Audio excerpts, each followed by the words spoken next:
So, it's fashionable to arrive late. Do you agree?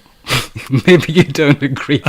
Well, let's just agree to disagree. But for now, the only thing I want to say, I want to preface this conversation by saying this. If you're here to get some tips on how to argue with the missus, forget about it. But we're going to continue discussing the etiquettes of disagreement straight after this.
Well, good evening and welcome back to another episode of Beardos Media. We are on episode 9 of season 2, and today's topic is about agreements and disagreements, the etiquettes of agreements. Do we agree to disagree? Do we agree to agree? Or are we going to debating? Can you disagree to agree? Yeah. Okay. Plot twist. Yeah, because if you're disagreeing to agree, you're not agreeing. You're just not agreeing. Yeah. But you're not agreeing to disagree. You're not agreeing to disagree either. Wow, what a start, huh? You know what? This is hilarious because this has many twists and plots to the whole conversation. And one of them is, because a lot of people will discuss this topic from different angles, or maybe even think about it, and maybe even think about it whilst they're going through or some kind of a conversation. My first primary question would be, what is meant by disagreement? What is meant by disagreement? Yeah. What is meant by disagreement in your opinion? It's usually an argument, isn't it? Oh, okay. An argument. See, the thing is, it's easy to have different opinions, but then that's not disagreeing, is it? Necessarily. No. You've each got your own, I don't know. No, actually it is. You could disagree because you have differing opinions. You're not agreeing to something, so it's a disagreement. Okay, so even... It doesn't have to be hostile. Well, it doesn't have to be, does it? Well, I would say having an argument borders hostility. Yes. So I wouldn't say disagreement always translates into no, but generally arguments. speaking, that's what we kind of interpret it as, isn't it? It's very rare for people nowadays, especially in the age of social media, and I think we address social media in every single episode, but such is life and the life that we're living. It's very rare for people to disagree respectfully or amicably even. Well, yeah, this is the thing. And it's become rare, hasn't it? It wasn't always. And I think, yeah, you're right. I agree with you, but I think there's a specific reason for that. Most people, when they tend to disagree, it's usually because they don't know how to disagree without being or becoming hostile or becoming, strong or heated in their discussion. They lose emotional intelligence, I believe. They get emotional about things. One of them just didn't have it to begin with. Well, yeah, it could be the case. You may not have it to begin with. I tell you what, the best disagreements are amongst two learned people.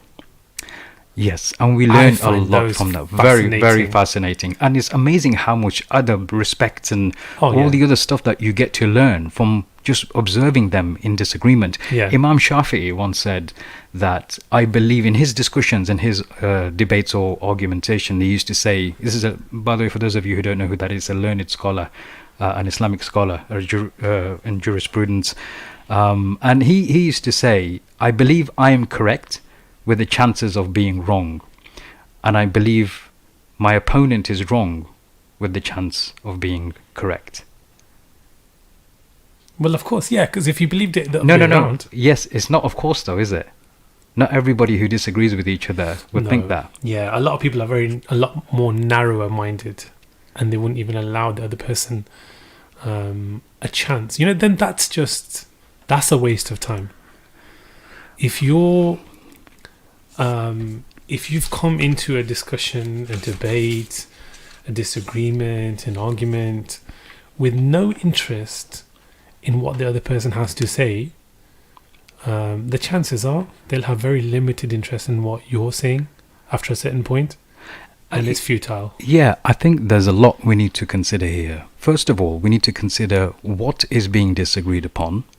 Yeah. Why is it necessary to express your disagreement? This is one of my opinions. Yeah. It's important to establish if there's even a need to express your disagreement. Is it an action that is being disagreed upon, or is it some kind of an opinion? Who you're disagreeing with, like I said, if it's the missus, forget about it. You're wrong. You're not winning that one. You're not winning that one, right?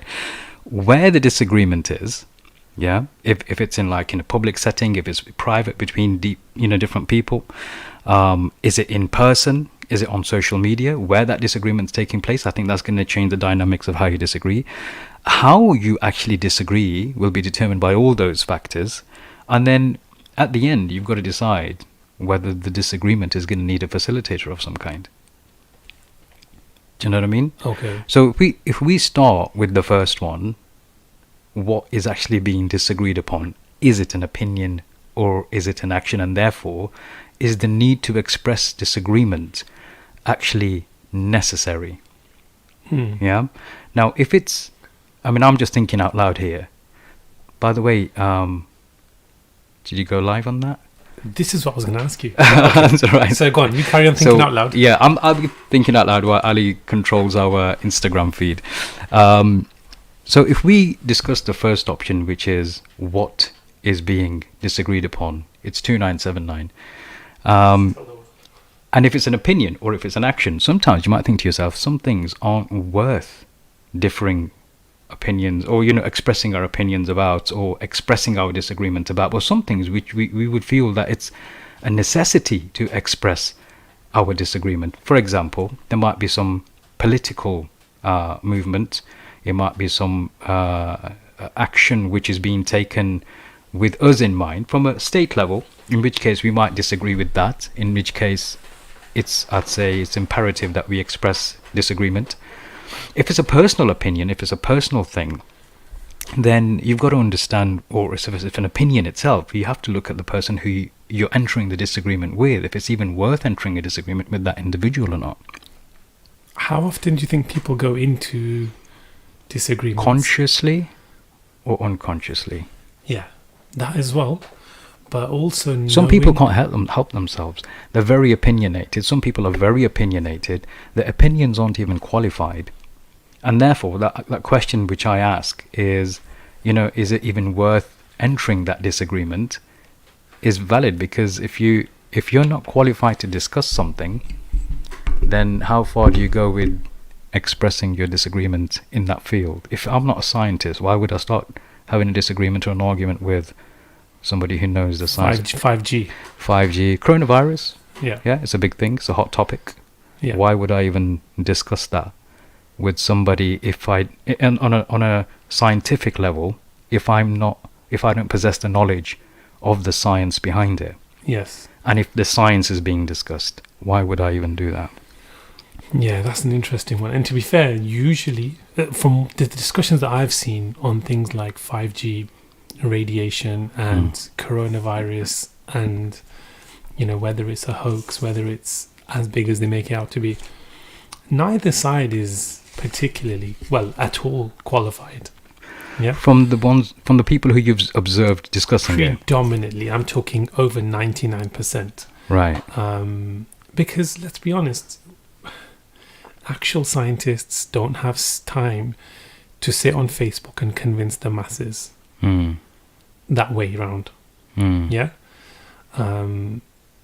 And what happens is you just end up labeling the other person a troll. They'll label you a troll. You're not going to agree on anything. Neither of you are scientifically correct. You've just both got an opinion on the matter, and it's just not going to go anywhere, is it? Eddie says, I love it when the wife plants the side of an idea, lets it grow into yours, so we don't argue. Well, that's a clever way of... See, that's science. There's a science behind It's that. her yeah. idea. She's planting it in your head and letting it grow there. Therefore, it's you growing the idea, and it's your idea. Mm. All along. Exactly.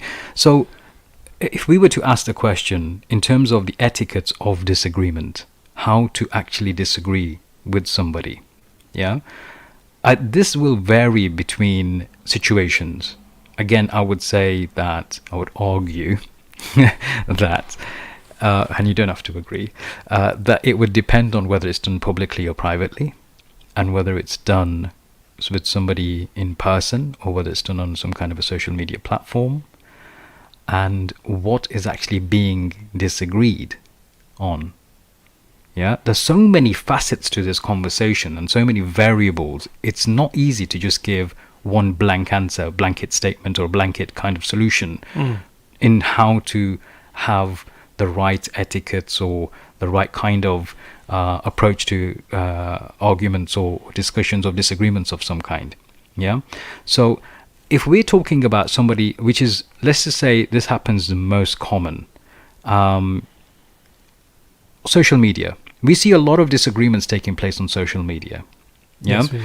And these often happen between people who sometimes are used to just, having arguments or disagreements, and, they just want to get out there. Yeah. In which case I've seen two types of people. One type of person is somebody who will have a point, they'll push that point, that narrative of their view, and they will not entertain any other idea. I think the prerequisite to having any discussion or agreement or to reach an agreement or disagreement is you've got to be somewhat open-minded into listening to the other side. I often say this in my sales training, that people often listen only to respond and they don't listen to understand. So when they're having some toing and froing and they're having a discussion, they're listening mostly because they want to pick out points which they can respond to, rather than trying to understand where that individual is coming from. Yeah, I agree. If that, sometimes they're just waiting for the other person to stop talking so they can make their point. Yeah, exactly. And it's not healthy dialogue. There's no kind of two-way understanding here. That's maybe one side has, maybe neither of them have that understanding of, we want to get into a conversation to reach to some kind of a conclusion here. And oftentimes you see politicians do this as well. Especially if you watch the Parliament, the House of Commons debates. Yeah. Yeah. They will always pick out on certain elements, and they won't straight answer some of those questions from the opposition. They will go roundabout and answer it in a different way without tackling the actual point. At all. If you were to watch that segment where the question is asked and then the answer is addressed, I just can't connect those two. When I watch politicians, I think, mate, you've got up off your chair with whatever you had scripted prior to that question being asked. You just came here to say that. You haven't even heard the question. Yeah, exactly. That's too far on the opposite end of where I'd like to see it. Yeah. The question then is, how do you tackle a conversation where someone's going to do something like that? Ask you a question? No. How do you tackle somebody you're having a discussion with, you have a disagreement with, and they're not answering your questions directly, or they're not making points which are direct? How do you go about discussing those kinds of disagreements? I think you just don't move on until the answer is the question is answered. Do you know what it is? If you've just got two, otherwise it just becomes two people shouting at each other. If I've asked you a question and you've sort of digressed, I can't even call it digressed. You've just not answered the question yet. You've made a little speech about something else. I can, at best I can say, okay, that's interesting. But coming back to the question, do you see what I mean? But by that time, I'll be too irate and I'll start addressing what you've said and then I'm responding to that with something else, and that's where it spirals. And I see that a lot. So really, you get caught up in the whole thing. Well, it's easy to happen, isn't it? It just happens to people all the time. You see, have you ever read social media threads and you think, hang on, are you guys even talking to each other? Or are you just, you know? Yeah, and that happens to be a big problem. Yeah. Because they know, I think consciously even, they know that people are going to read back at these comments, and who's going to be seen to be coming out on top. And then it ends up being a case of hurling insults and abuse. Yeah. And hurling insults and abuse are not productive to any discussion. They're not productive, and they don't really show you in a good light either. Even if your point was stronger, even if your opinion is an educated one, even if it's factual, the minute you've resorted to name calling or derogatory terms or anything else, you've lost. That's it. But that's not how it's perceived by some of the people on social media, because they will get a kick out of that. They will say, "Oh, he's got him really bad there." Do you know what I mean? That the really childish schoolboy kind of playground, or schoolgirl playground kind of behavior. Yeah. They see somebody throwing some insults and they think, "Oh, he's got him there." Do you know what I mean?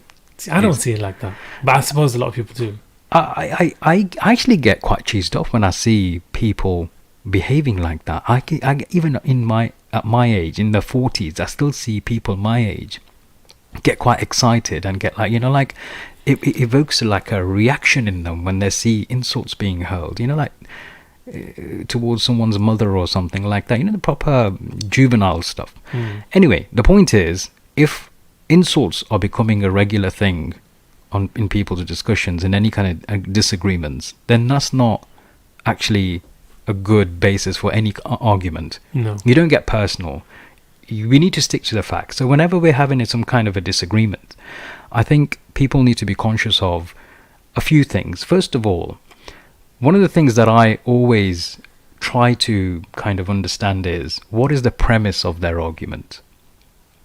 Whenever anybody has any kind of a disagreement, the first thing I need to understand is, first of all, I need to be in that resourceful state. I need to be in a state of being open-minded, to understand that, there's a chance that I might have missed something. I may not know something. And the other individual may have something that I could learn from. So that's the first thing. And then, if they're presenting an argument in this discussion, I need to understand what the premise of that argument is. Sometimes people make blanket statements, and a lot of the time it's forced conjecture. That's all it is. They're missing key bits of information. It's just an opinion conflated or inflated into, like, some people have this knack of presenting an argument as though a factual thing. Why do you think people struggle to back down of something that they're not particularly clued up on? So Ego. They'll take an extract from somewhere and they'll run with it out of context, no other fact or anything to add, can't answer simple questions regarding it, but they're right. Ego. They won't back down because it makes them look like they're wrong, and people hate being proven to be wrong, especially on a public platform. I mean, Eddie mentions the idea of the 80-20 rule, which is the Pareto principle. In terms of listening, we should listen 80% of the time and speak 20% of the time. Wasim says that it's 63-33 ratio, 2 ears and 1 mouth. It's 99, right? Where's the other 1%? But so if you're, I don't know, if we look at your 2 ears and your mouth as communication tools, there's 3 in total, right? So 2/3 are for listening, 1/3 is for speaking. Becky says, today, Majid, I had a negative experience in a supermarket.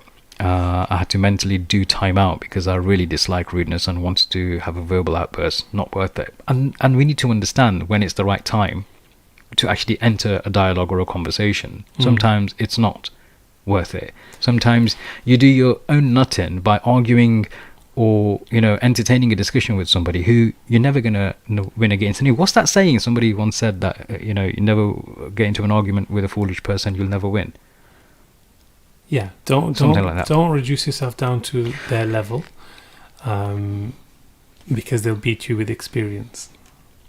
Yeah. So going back to the original question in terms of expressing disagreement and the etiquette of disagreeing, the question I would ask is, why express a disagreement in the first place?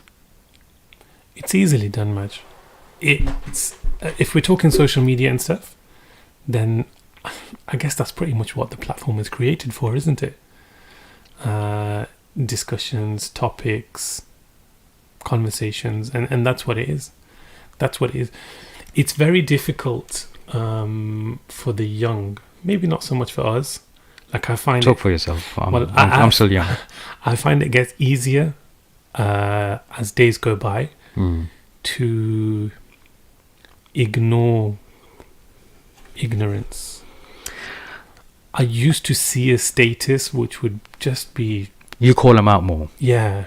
I'm the opposite. When you get to my age, you'll become the other end of the spectrum. You'll fall on the other end of the spectrum. You'll lose the kind of urge to entertain. Yeah, this is what I'm saying. This is what I'm saying. So for us, it's different. But when you're younger, when you're, I don't know, more warm-blooded or whatever. I'm still young. I'm still a warm-blooded. Yeah. Okay, I should hope so. So many ways. But yeah, do you know what? It's difficult. In social media, it's difficult to ignore stupidity. And I think people sit down comfortably.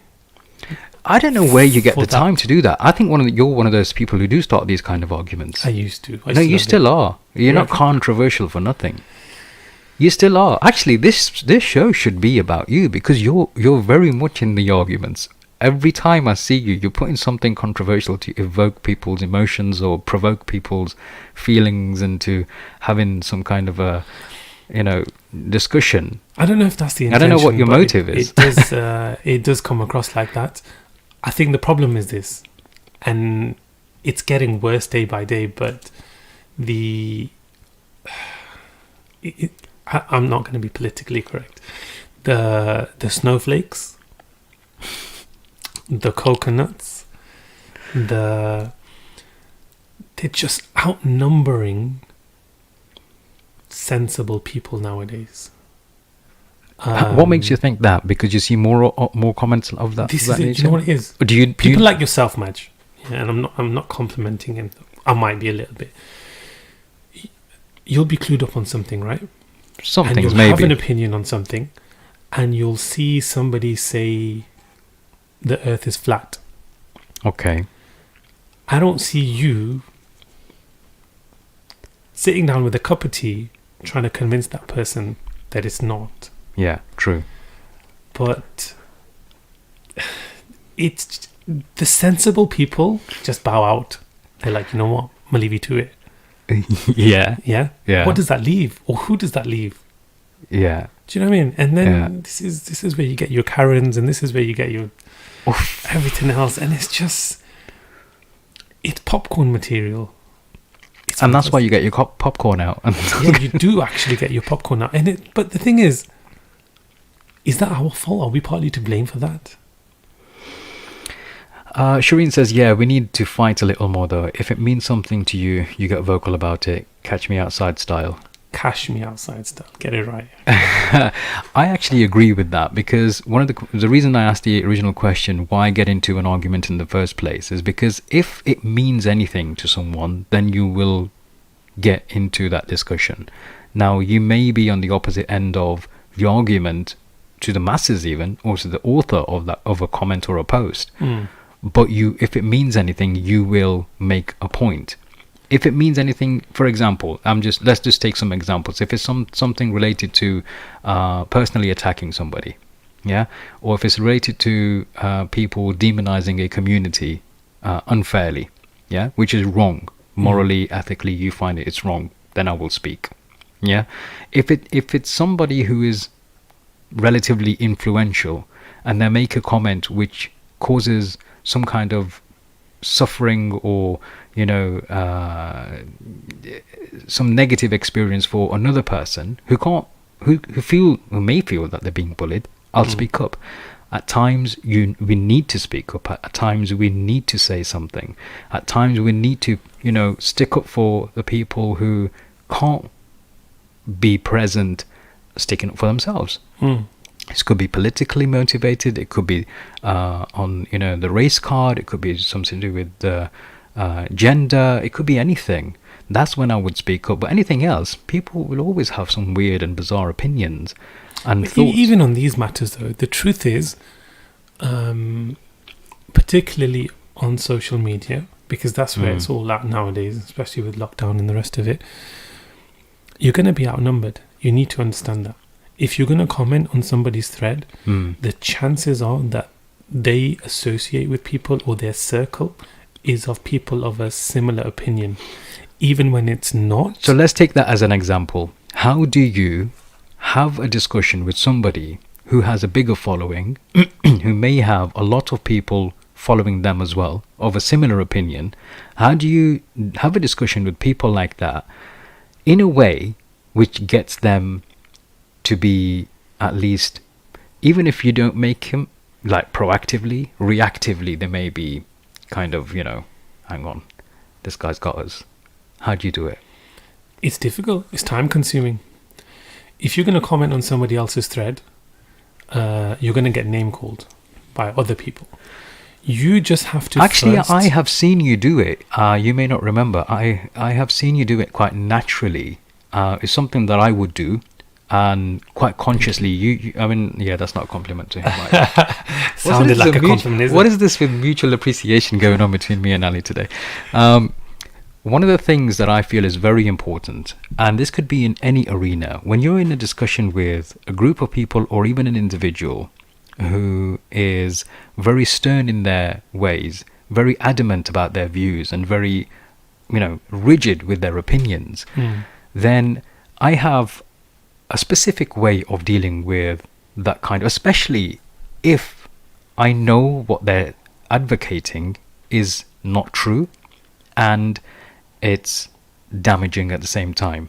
And the way I would do that, and I've seen you do it, by the way, is by questioning the premise of their argument. Yeah. So the way I would do it, for example, is I would say, interesting. Or let's just say you put something up and I didn't agree. I would say, Ali, that's very interesting. Where did you get that from? Right? Number one, what does that do? It shows me what their source is. Yeah. Now, if I'm wrong in what I know and you corrected me, what have I done? I've not made myself look foolish, but at the same time, I've gotten information from you which has educated me. But if you're wrong and you can't give me solid, good sources, then that's going to put a question mark over your opinion because of your sources. See, I would say that's number two. That's educated you.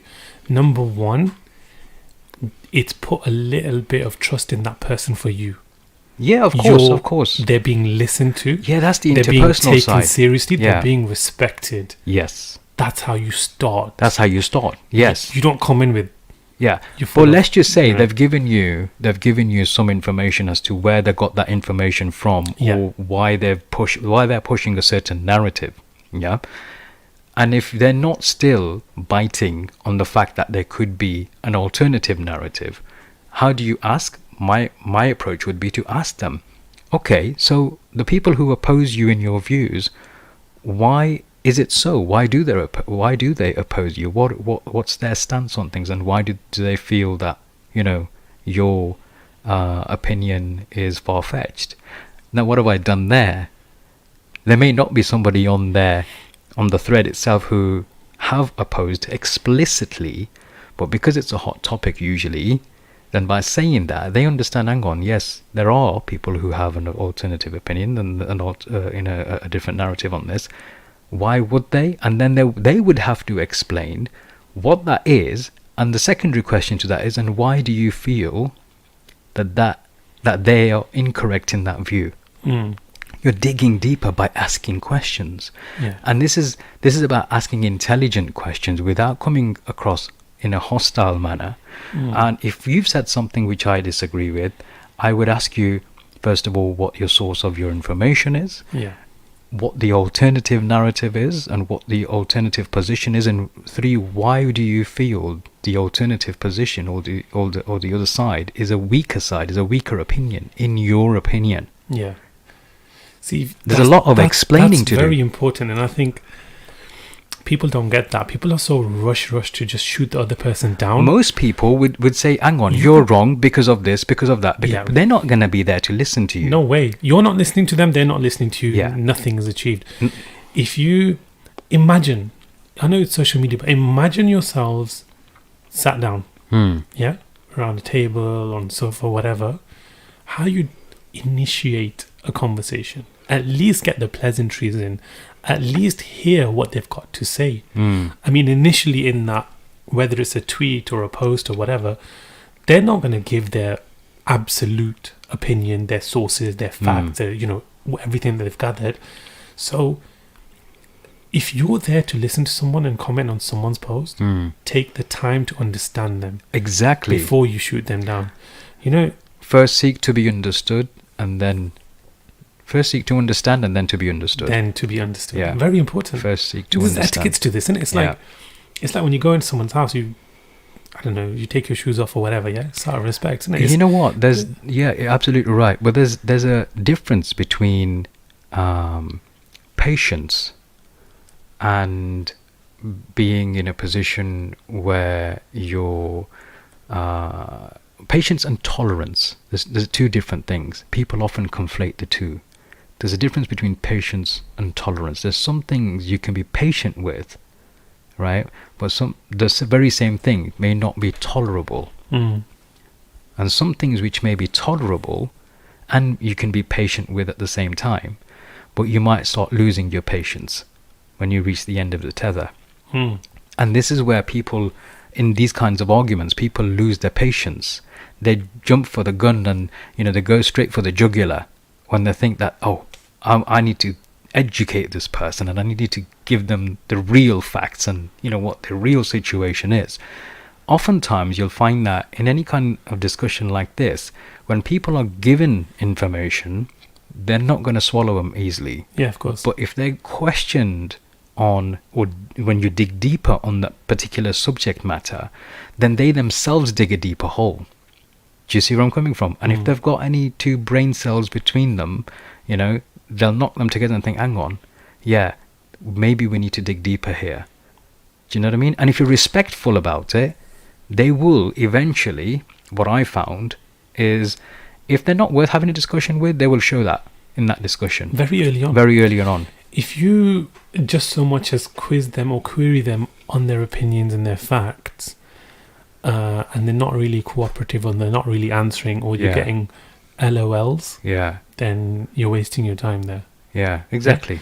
But if they are opening up and they'll tell you, answer certain questions, and they think you're listening and they're kind of, addressing them, then you're going to get somewhere, hopefully. So have a bit of patience, bit of manners, bit of respect, and you will. If you look, again, not politically correct, but the no Vaseline approach rarely ends well. It is what it is.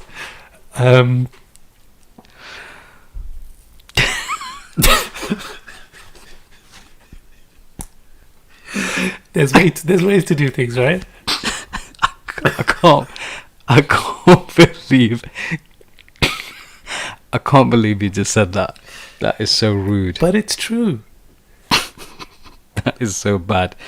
Kids could be watching this. Hopefully they don't understand what you mean.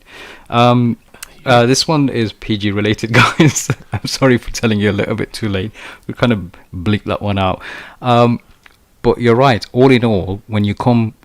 I can't even say hard and strong anymore. That's not even me. That's when you kind of forceful in your views and your opinions, and you force that opinion on somebody else, rarely will it be ever taken for what it is. And it doesn't matter who you are. Eddie's asking the question, how do you deal with kids' arguments? So it depends on if you're arguing with the kid or if kids are arguing between themselves. To be fair, I think there's a lot of proactive measures to put into place and implement from a risk management perspective, to prevent kids from arguing with you in the first place. But if you enter a discussion, or you find yourself entering a discussion, let's call it a discussion rather than an argument with a child, depending again on how or what age the child is, I often find that asking the right questions gets the right answers. One of the things that I would say you try is asking the child the questions of implication questions of their actions. So if they're proposing something and you've decided that's not going to happen, and you enter a discussion, rather than getting angry or saying, I said no, didn't I? That's enough. Don't go down that route. That's not gonna, enough for kids. Yeah, and it won't work long term either. See, the thing is, I don't know, I'm not sure of Eddie's question, but if it's kids arguing amongst themselves, what I've found works really well. No, this question is really between a parent and a child. So the child is 13 years old. Eddie is asking. So if it's a 13-year-old child, they're pretty compass mentors, and they're pretty clued up with a lot of things, more than like you believe. Ali is 5-year-old. 5? 6 now. 6-year-old is right. You know, if you ever heard him and his conversations, you'd be amazed at what the kid says. But if it's a 13-year-old, if it's your son that you're referring to, Eddie, my advice would be to explore the discussion by asking deeper implication questions of the implications of carrying out or acting on the proposals which are made.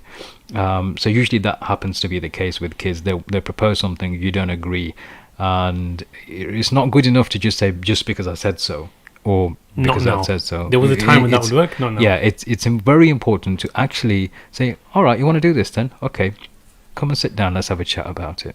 Right? They'll respect you for giving them the time to have a chat. And then when you explore that conversation, ask the right questions. Ask the questions from which you want your answers, and the answers that you're looking for. And they're always in there, usually.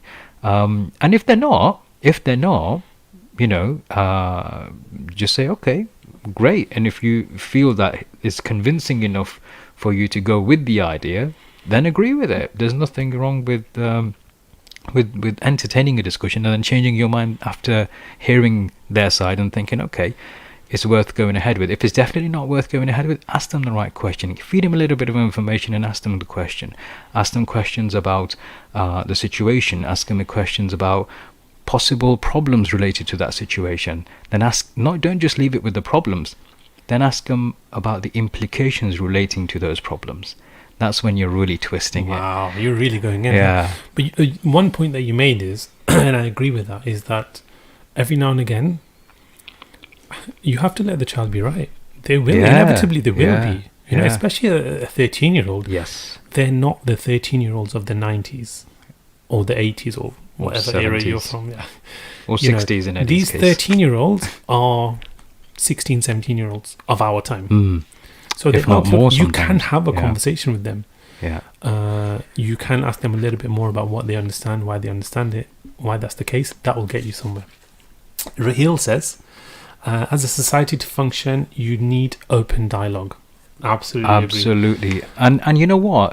It's actually, for us as Muslims, it's a religious prescription to open dialogue. It's in the Quran. You know, we need to open dialogue and discussion. And that doesn't mean you have to change anyone's mind. You just have to make people understand. Either point and you can agree to disagree without throwing out the theory and the lines. Which again, that's it. As soon as you took it there, then the discussion's over. As soon as filth starts that's when you can be right, but be wrong. Yeah. You see what I mean? You've not done justice to the argument, to your cause, your argument. Yeah. And the next time that same person is approached with that argument, they've got their guard up and they've shut it down already. Absolutely. Implications, isn't it? Again, implications as well. I mean, there's implications within an argument, and there's implications in terms of if it's concerning proposals. Again, I would say there is a difference with how you approach a discussion or an argument between, I don't know, in a professional setting or a personal setting, in a public setting or in a private setting. You know, these are very, very different dynamics. I used to say, when I was training people, and I had 80 odd people in my office at one time when I was training, and I had a sales agency in Manchester. And I used to train my trainee managers to become managers. And I used to say to them, look, if ever you want to praise somebody, praise them in public, but not on their own. If it's an employee or somebody in your office. And sometimes I find that these kinds of things actually go quite well, even from a parenting perspective. Let me give you the rationale behind it. When you praise somebody in public, you're praising them. Everybody knows you're happy with that person. It's something that helps motivate the others to do well because they want to be publicly praised as well. Yeah. The moment you start praising somebody too much, especially when it's in private, then what happens is they mentally they increase that in the confidence in what they can do with you or say to you, and they think they can get away with a lot more. On the opposite end of the scale, when you want to give someone a bollocking, don't do it in public, do it in private. When you do it in public, you're going to really demoralize them and knock their confidence down. Yeah. When you do it in private, then you show them that you care, which is why you're not doing it in public, and they will take that a bit more seriously because it's in private. Yeah, they think you mean well, isn't it? It's coming from a good place. Yeah. So I think when you're entering discussions, there could be discussions of that nature when you want to give somebody a bit of want to reprimand somebody, or you want to give somebody some praise, or appraisals of some kind. It's amazing how many times people get that wrong, even from senior positions. Even giving feedback to people, there's an art to it, and people often get that wrong, especially when it's negative feedback.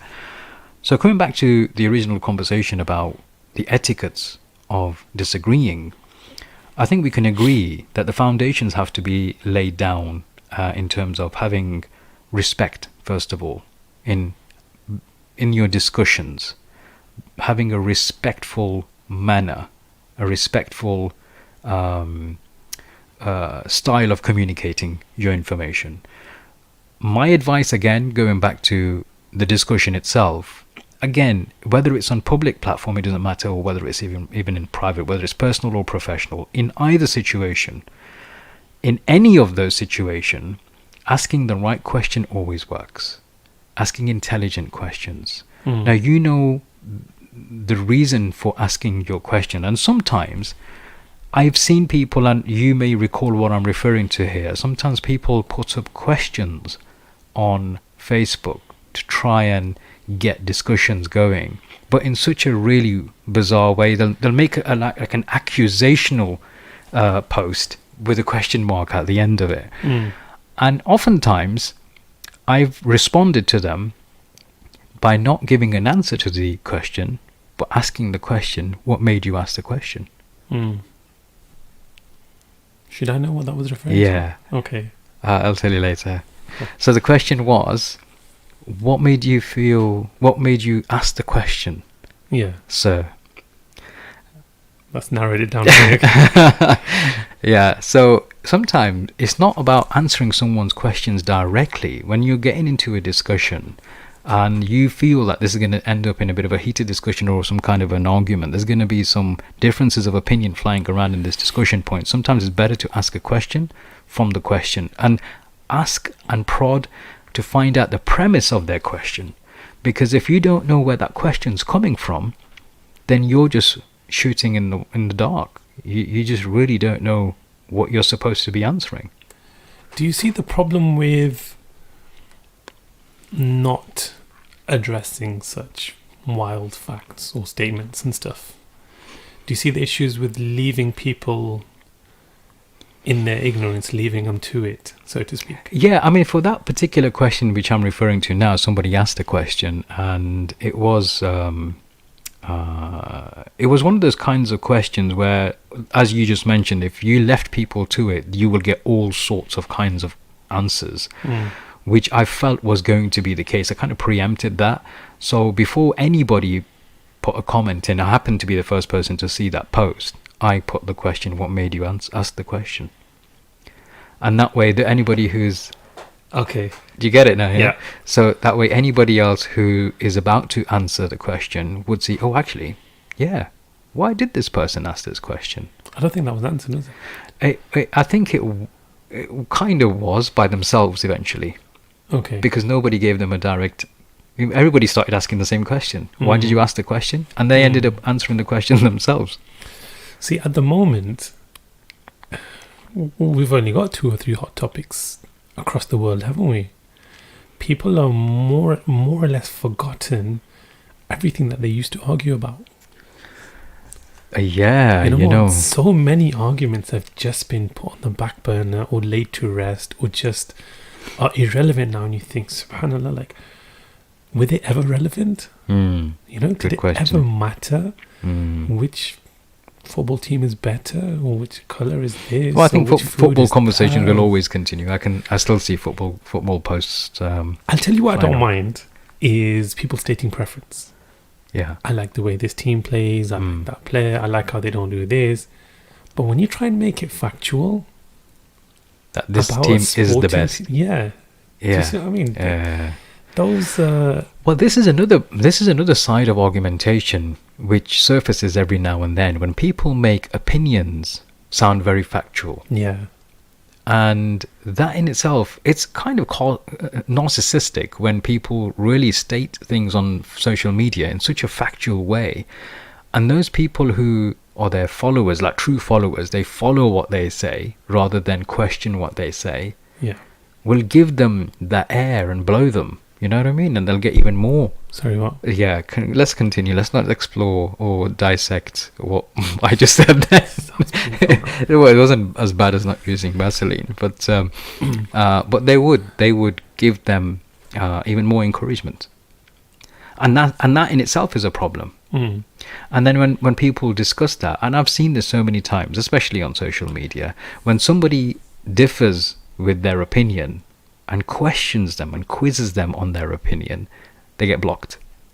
Yes.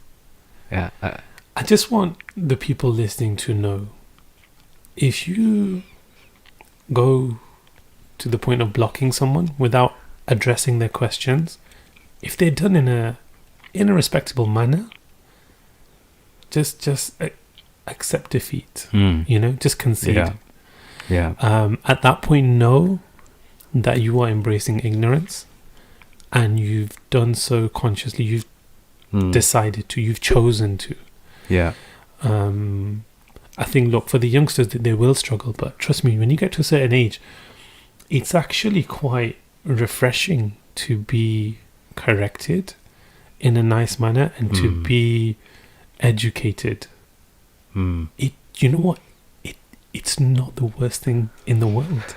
Yeah, you get and as long as you're in that, frame of mind, if you're in that resourceful state, as I mentioned earlier, if you're not in that resourceful state, you're not gonna be open to anybody else's opinions. You're still, I know of people who have grown a lot older than us, but they won't change their ways. It's their way or the highway. I tell you one thing that always gets me is, if someone's losing an argument, they'll bring the person's profile picture into it. and that's when you know, isn't it? The profile picture. Seriously. Oh wow. Oh my god. Yeah. Oh wow. It just tells you a lot about the person. What they're doing tells you as much, if not more, than what they're saying.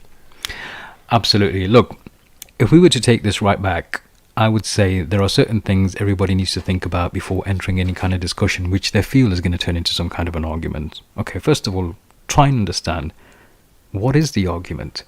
What is the basis of the argument? What's the premise of this argument? Try and establish that premise of the argument. If it's an opinion-based argument, is it even worth entertaining? If it's an action-based, action's about to be taken, then decide whether there's something we need to actually get involved with or not in that particular argument. And in terms of why express your side of the argument, again, that will be determined by your own values. If it's important, you'll feel probably compelled to express your argument. If you see someone being mistreated, or if you feel that there's an argument being, taking leverage which is unfair, then your values might overcome, everything else, and your sentiments and emotions might take over and say, actually, you know what, this is wrong. I need to step in and actually make some corrections here. And then but everything needs to be done in we need to be emotionally intelligent. There has to be maturity of thought whenever entering any kind of discussion or argument. As soon as your voice is raised in person in an argument, you're no longer in control. Then it's better not to continue discussing the different sides, because it's not going to end well. Shelve it. Just shelve it. If you feel that at the time of discussing something or entering an argument that you're having to raise your voice, then forget it, just leave it. It's not worth going into. Depending on who your argument is with will depend on your approach. Again, is it a personal type of discussion? Is it a professional discussion? Might determine the way you present your arguments across and how you put the right questions across. Expressing disagreement is a good thing. We need to do more of that, but in a respectful manner and respectable manner. We need to encourage the dialogue, as Raheel mentioned. Again, depending on where. Is it on social media? Is it in public setting? Is it in a private setting? Who is it with? Is it in person? Is it, where is this argument exactly? It will determine again whether you even have the time to entertain these kinds of arguments. If it's not something worth even indulging in, then leave it. How you entertain this discussion, how you get into these arguments is always going to be dependent on the language you use. The language we use often determines the outcome of the argument. Sometimes what we write over messages or even on social media can be misinterpreted because we may have chosen to use a word which may not be conducive to a productive discussion. Sometimes it's not even that. Sometimes it's just the way the person reads it. Presuppositions. The way they hear it. The way they hear it, absolutely. And there might be presuppositions. They may interpret what you've said in a completely different way. In which case, if it's more sensible to take a discussion private, take it private. Don't, flaunt your dirty laundry in public. That's not good etiquette of having disagreements as well. If you have disagreements with somebody, take it in private. Do you know what I mean? Yeah. Let's continue. Avoid forceful conjecture. Okay, you've got to stop now. Seriously, just no more taking it in private or forceful. That's not even me. That's not even me. I think you're misinterpreting. We can disagree on that. I love to see arguments that end amicably with mutual respect. Yeah, and I've seen more of them now. Not so much about the outcome. And I see less of them in the younger generation. Oh yeah, definitely. For them, it's not all of them. There's a lot of them with this ego thing. Another tip is when you see the thread being less about the argument and more about personal name calling or slandering or something else, bow out. I had the situation recently where somebody started up a business and they were doing something with cars, and they pitched to me whether they could do something for my car, and it wasn't something they directly offered me, but I wanted to know whether they did more than what they were offering, because there might be something more that I would want to have done for my car. And yes, you're quite aware of this conversation, but that conversation went in a way where eventually that individual, because I was saying, look, where are you? I'll bring the car to you, and he just kept saying, look, I'm not going to drop the price. And it wasn't about the price. I was happy to pay more if he could do exactly what I wanted, which was maybe slightly beyond what his offerings were, but maybe he could do it anyway. So in my mind, I thought to myself, let me go and visit him, show him the car and show him what I wanted to have done. If he could do it, I'll pay him more than what he's quoted me. But automatically in his mind, he said, well, anytime somebody wants to meet me in person, it's because I want to drop the price. But he's approached you. Yeah, he's approached me for business. So eventually I said to him, look, this conversation is not going anywhere. Good luck to you. And he goes, oh, you said you were a salesman. I'm a salesman. And, I think I've just hurt your ego. You know what I mean? Because he kind of made out that he's better at sales. I don't know if I thought to myself, well, you've just lost business. Yeah, Mr. Salesman, you've not got the sale. Yeah, so how does that make you the better salesman? Yeah. And it was that discussion at the end of which I realized, and this was only last week, at the end of which I realized towards the end, this discussion is not going to go anywhere. This person has a lot of inhibitions and insecurities.